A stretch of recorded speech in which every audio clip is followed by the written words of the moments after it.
Hey everyone, आज बहुत अच्छी बारिश हुई। बारिश के बाद जो नज़ारा था बेहद खूबसूरत था और इसे देखने के लिए मैं भी आ गई थी अपनी छत पर। तो देखा, बहुत प्यारा नज़ारा, इतना सुकून देने वाला, अपनी ज़िंदगी में नई उम्मीदें घोलने वाला।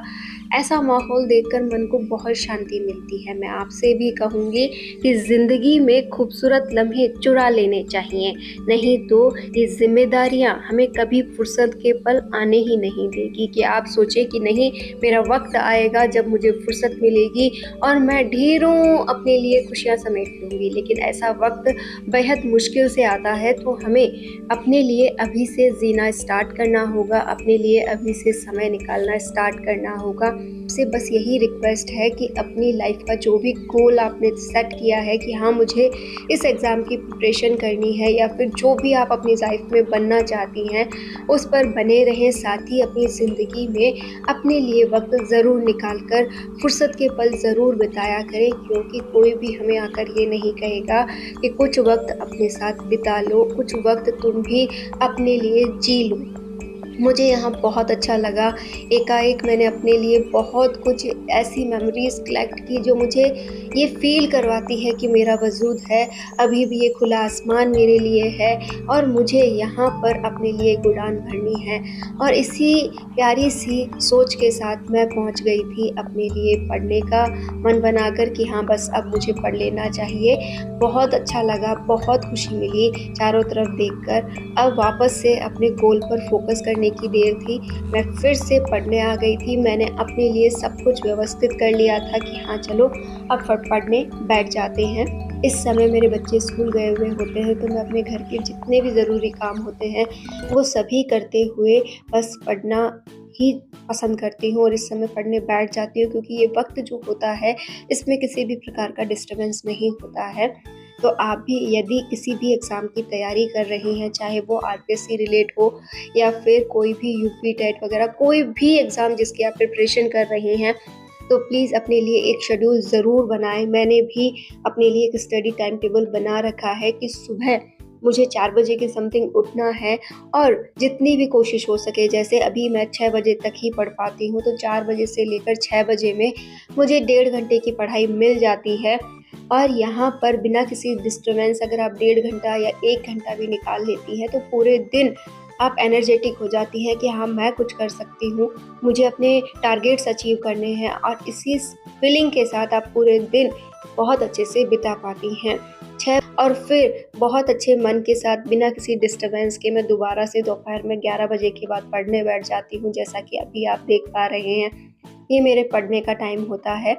इसमें मैं 2 बजे तक अपने साथ रहती हूँ। बच्चे 2 बजे आएँगे और 2 बजे जब तक बच्चे आएँगे, तो मैं काफ़ी अच्छा अपने टारगेट्स पूरे कर चुकी होंगी, अपने टॉपिक्स पूरे कर चुकी होंगी, उनको प्रैक्टिस में ला चुकी होंगी। लेकिन अगर आप सोचिए कि बिल्कुल डिस्टर्बेंस नहीं है, तो हमें कई बार कई कामों के लिए उठना भी पड़ता है, कुछ ना कुछ करना भी पड़ता है। लेकिन ये चलता है, जब हम बिल्कुल ही कुछ नहीं कर पा रहे हैं, उससे बेटर है कि हम कुछ कोशिश करना स्टार्ट करें। आधा-आधा घंटे के स्लॉट्स बनाना स्टार्ट करें कि हाँ, मैं आधा घंटा निकाल लेती हूँ, फिर से कोई काम करके आ जाती हूँ, फिर मैंने पढ़ना स्टार्ट किया। तो कुछ आपका जैसा भी मैनेजमेंट बैठे, आप ज़रूर बिठाएँ, ताकि आज के ये छोटे-छोटे टारगेट्स आपको एक एग्ज़ाम के कॉम्पिटिशन में लाकर खड़ा कर दें और आप उसे फाइट भी कर पाएँ। यहाँ पर हमें ही हमारे लिए सोचना होगा, कोई भी हमें आकर ये नहीं कहेगा कि घर की ये ढेरों ज़िम्मेदारियाँ तुम छोड़ दो और अब जाकर बस अपने लिए पढ़ना स्टार्ट कर दो, या फिर बच्चे हम रख लेंगे, तुम पढ़ लो। तो ऐसा कभी नहीं होने वाला है। बस होगा ये कि वक़्त बीतता जाएगा और आपके पास पछतावे के अलावा कुछ नहीं होगा। आप यही कोशिश करती रह जाएँगी, यही सोचती रह जाएँगी कि काश कुछ कर लेती, मुझे मौका ही नहीं मिला, किसी ने मेरा साथ ही नहीं दिया। तो क्यों उम्मीद करें हम उस साथ की जो हमारे लिए बना ही नहीं है। हम हमेशा अपने लिए खुद ही खड़ी होती आई हैं और आज भी खुद ही खड़े होने का वक़्त है। तो आपसे रिक्वेस्ट है कि प्लीज़ अपने लिए खड़े होना स्टार्ट करें और अपने लिए वक़्त निकालना स्टार्ट करें, अपनी प्रायोरिटी सेट करें। मैं आज आपको यकीन दिलाती हूँ कि यदि आप एक बात पे नोटिस करेंगी कि आज मुझे ये काम करना है, उस काम को एक बार वापस से रिवाइज़ करके सोचना कि क्या करना ही है, तो आप पाएँगे कि नहीं, ऐसी कोई रिक्वायरमेंट नहीं है, ये कल भी हो सकता है। दूसरा, आपको कोई काम बताया जा रहा है और आप उस पर गौर करें कि क्या वो आपके बिना हो सकता है, तो आप पाएँगे कि वो जो भी व्यक्ति है जो काम बता रहा है वो सेल्फ ग्रो से कर सकता है और उसमें आपकी ज़रूरत नहीं है। तो आप कैसे न कैसे मैनेज करना स्टार्ट करें, लोगों को अपनी ज़िम्मेदारियाँ समझाना स्टार्ट करें, अपने बच्चों से छोटे-छोटे काम करवाना स्टार्ट करें, अपने हस्बैंड से कहें कि आप ये काम तो आप कर सकते हैं। अगर आपको लग रहा है कि जैसे पानी लेना है वो खुद ले सकते हैं, खाना लेना है वो खुद ले सकते हैं। तो कई ऐसी बातें हैं जो हमें उन्हें सिखानी होगी, उन्हें अपनी ज़िम्मेदारी सिखानी होगी, उन्हें स्वावलंबन जो शब्द हमें बचपन से पढ़ाया जाता है उसका महत्व सिखाना होगा। मैं अपने बच्चों को आज से यही चीज़ें सिखा रही हूँ। आज से क्या, जब से मैंने उन्हें समझाना स्टार्ट किया है, मैंने उनसे एक ही रिक्वेस्ट की है कि बेटा जो भी हो अपने बलबूते रहना, अपने बलबूते ही तुम्हें आगे बढ़ना होता है। हर एक काम तुम्हारी ज़िम्मेदारी है, उसे तुम बहुत अच्छे से करो और आप भी ये काम ज़रूर करें। हर वक़्त अवेलेबल ना रहें, अपने लिए भी समय निकालना स्टार्ट करें। एकाएक मैं आपको आज एक खुशी की बात बता देती हूँ कि मेरे बच्चों के लिए मैंने मँगवाया था ये प्यारा-सा जिसे कहते हैं बच्चों का घर। बच्चे बोल रहे थे बहुत दिनों से, वो अपने लिए चद्दर के घर बना रहे थे और बहुत कुछ बना रहे थे। उनके इतने स्ट्रगल के बाद आज मन किया कि उनके लिए सरप्राइज़ मँगवा ही दूँ। तो ये सरप्राइज़ आज पहुँच गया है, मैंने उनके लिए ये रेडी कर दिया है और ये वाला घर अब उनका सरप्राइज़ होगा। वो अभी बस स्कूल से आने ही वाले हैं। तो आप भी अपने बच्चों को इस तरीके से छोटे-छोटे सरप्राइज़ेज़ ज़रूर दें। बच्चे जैसे ही घर आए, इस घर को देखा, बहुत खुश हुए। मेरे छोटे बेटे ने तो इसकी पूरी एनालिसिस कर दी, उसने तो पूरा इसको हिला-डुला कर देख लिया कि मज़बूत है या नहीं है।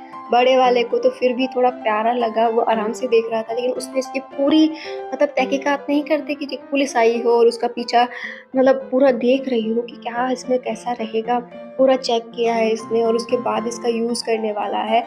खुश तो बहुत हुआ। उसके बाद सोचा कि बस अब तो मैं इसके अंदर ही रहूँगा, खाना भी मम्मा मुझे यहीं ला दो, कपड़े भी चेंज नहीं करने। मतलब इतने एक्सक्यूज़ और इतना सब कुछ बोलने के बाद उसको ये घर फाइनली अच्छा लगा और वो इसमें आज रहने के लिए तैयार है। आज तो मन बना चुका है कि रात को सोना भी इसी में ही है।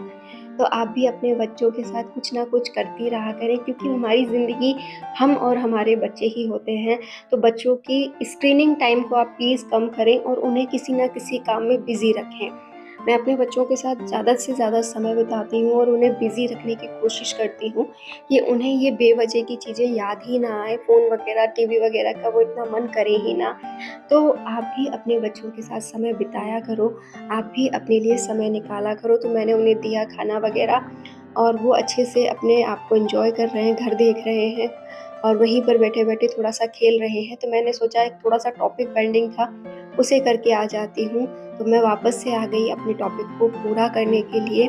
आपको मैं जानते ही हैं कि मैं आरपीएससी फर्स्ट ग्रेड की तैयारी कर रही हूँ और भी कई एग्ज़ाम्स हैं जिनके आप ये मानकर चल सकते हैं कि हम अभी से अगर तैयारी करें तो उस एग्ज़ाम की डेट तक हम बहुत अच्छा कर लेंगे। यदि आप first grade, second grade, third grade इनमें से भी किसी एग्ज़ाम की तैयारी कर रहे हैं तो आपके पास अभी 1 साल का वक़्त है और आप पूरा अगर ज़ीरो से भी स्टार्ट करेंगी तो बहुत अच्छी तैयारी कर सकती हैं। आप भी अगर ज़ीरो से किसी एग्ज़ाम की तैयारी करना चाहती हैं तो उसकी कमेंट कीजिएगा। मैं उसकी पूरी डिटेल आपको देने की कोशिश करूँगी। फ़िलहाल